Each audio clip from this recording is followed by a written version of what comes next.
Assalamualaikum warahmatullahi wabarakatuh. Alhamdulillah. Alhamdulillahi wa kafa. Wassalatu wassalamu ala sayyidina Muhammadinil Mustafa wa ala alihi wa sahbihi ahli silqi wal wafa amma ba'du. Sahabat-sahabatku, saudara-saudaraku, dimanapun Anda berada, semoga Allah memberkahi hidup Anda, rezeki yang halal, yang berkah, yang banyak, anak-anaknya dijadikan anak yang saleh dan salehah, keluarganya mulai dari keluarga yang sakinah, mawaddah, warahmah, segala niatnya, usahanya, rezekinya diberikan kemudahan oleh Allah Subhanahu wa taala. Amin ya rabbal alamin.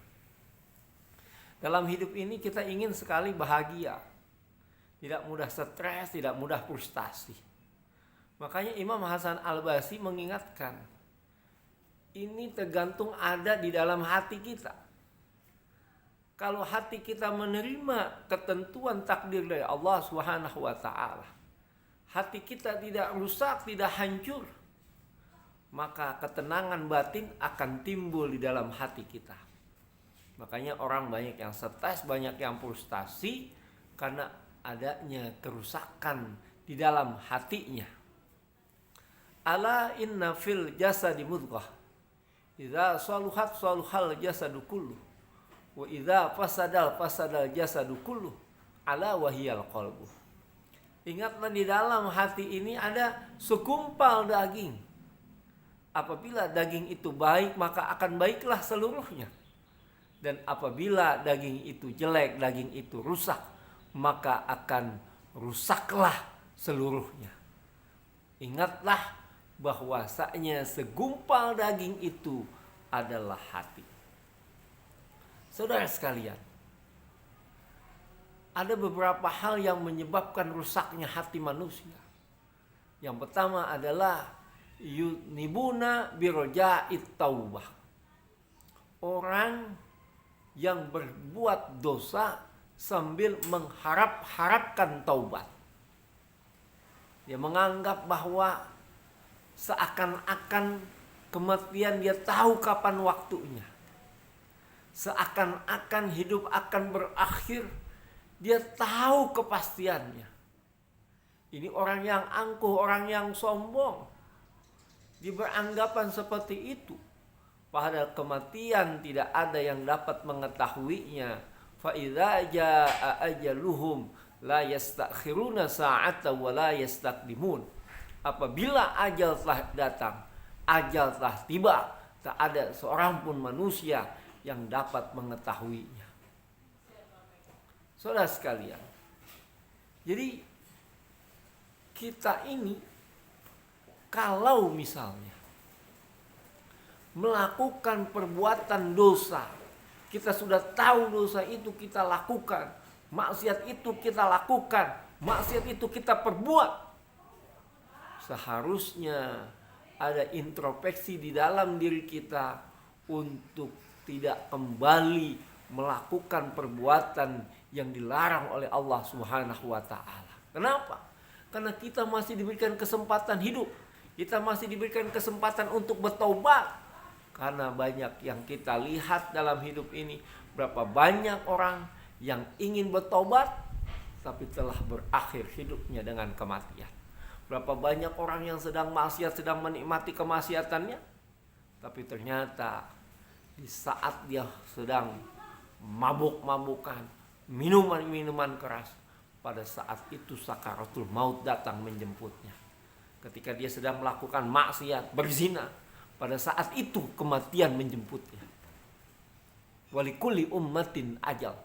Setiap makhluk ada ajalnya, ada waktunya. Fa idza jaa ajalluhum la yastakhiruna sa'atan wa la yastaqdimun. Jadi ketika kematian itu datang kepada siapapun, datang kepada diri kita, enggak ada satupun manusia yang dapat menolak daripada kematian itu, siapapun dia orangnya. Makanya kita hendaknya jangan menunda-nunda taubat, jangan menunda-nunda sholat berjamaah, jangan menunda-nunda puasa wajib, puasa sunnah, berbuat baik dan lain sebagainya. Ini adalah kesempatan yang baik buat kita. Wa ma khalaqtul jinna wal insa illa liya'budun. Tidak diciptakannya jin dan manusia illa liya'budun, kecuali adalah semata-mata untuk beribadah kepada Allah Subhanahu wa taala. Yang kedua, rusaknya hati kita ini adalah kurangnya rasa syukur kita kepada Allah Subhanahu wa taala. Makanya dalam Al-Qur'an, dalam surah Ar-Rahman, Allah Subhanahu wa taala mengulang-ulang beberapa kali, "Fabi ayyi ala'i rabbikuma tukadziban." Dan nikmat Tuhanmu yang mana lagi engkau dustakan. Orang dikasih kaya, kita kecewa. Padahal kita yang sering ibadah kepada Allah, dia berbuat maksiat, malah dia yang kaya, kita yang susah. Padahal nggak seperti itu. Belum tentu dengan dia diberikan kekayaan Allah angkat derajatnya. Bisa juga sebaliknya, malah justru Allah jatuhkan kekayaannya itu, dikarenakan dia nggak bersyukur atas nikmat Allah Subhanahu wa taala.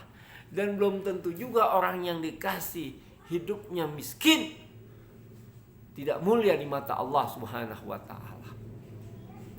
Ini tergantung persepsi dalam penilaian kita. Jangan sedikit-sedikit kita mengeluh, sedikit-sedikit kita mengeluh, sampai kita berkata, "Ya Allah, kenapa Engkau berikan aku berupa kemiskinan seperti ini? Kenapa orang-orang yang tidak melakukan ibadah kepadamu, yang enggak sholat, yang enggak puasa, yang selalu melakukan maksiat, Engkau angkat derajatnya berupa kekayaan?" Ini yang salah, yang mengukur kehebatan, kemuliaan dilihat dari status sosialnya. Padahal Allah nggak seperti itu. Bisa jadi kita nggak dikasih kekayaan karena Allah yakin dengan kekuatan, kekuasaan dan kebesarannya. Ketika kita melakukan atau ketika kita dikasih kekayaan, kita lupa daratan. Kita malah justru jauh dari Allah. Makanya kita berdoa, kita meminta kekayaan, Allah nggak kasih. Bisa juga itu seperti itu. Kita harus berpositif thinking kepada Allah Subhanahu wa taala. Saudara, berapa banyak orang yang susah hidupnya, tapi Allah angkat derajatnya, Allah muliakan. Allah kumpulkan bersama dengan orang-orang yang soleh, bersama dengan para waliullah, para nabi-nabi.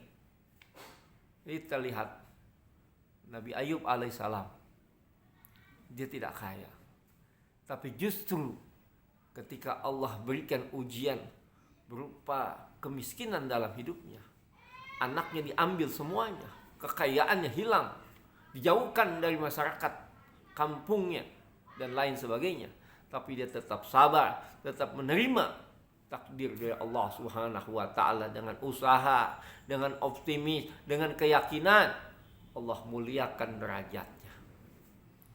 Dan berapa banyak pula orang yang dikasih kekayaan, yang tadinya dia dekat dengan Allah tatkala Allah berikan kemiskinan, tapi ketika Allah berikan kekayaan, dia lupa daratan, dia maksiat, dia berzina, dia mabuk dan lain sebagainya.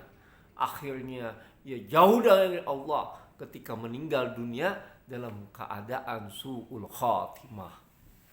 Ini saudara-saudara yang harus kita berbaik sangka kepada Allah Subhanahu wa taala. Jangan ada perasaan kecewa, kita udah usaha maksimal tapi hasilnya gak sesuai dengan harapan kita. Padahal kita hanya diperintahkan hanya berusaha, berdoa, usaha dengan kesungguhan, berdoa kepada Allah. Sedangkan hasilnya sepenuhnya kita serahkan kepada Allah Subhanahu wa taala. Ikhtiar di tangan manusia, tawakal kita pasrah di tangan Allah Subhanahu wa taala. Hasilnya Allah lah yang menentukan.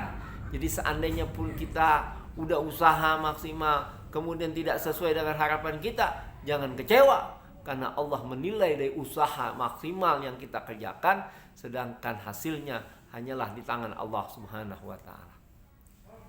Jadi hanya ini sekelumit daripada apa yang saya sampaikan. Mudah-mudahan ada hikmah dan manfaatnya, khususnya untuk diri saya dan umumnya kepada sahabat-sahabatku, saudara-saudaraku dimanapun Anda berada. Wabillahi taufiq wal hidayah wal afkum minkum. Wassalamualaikum warahmatullahi wabarakatuh.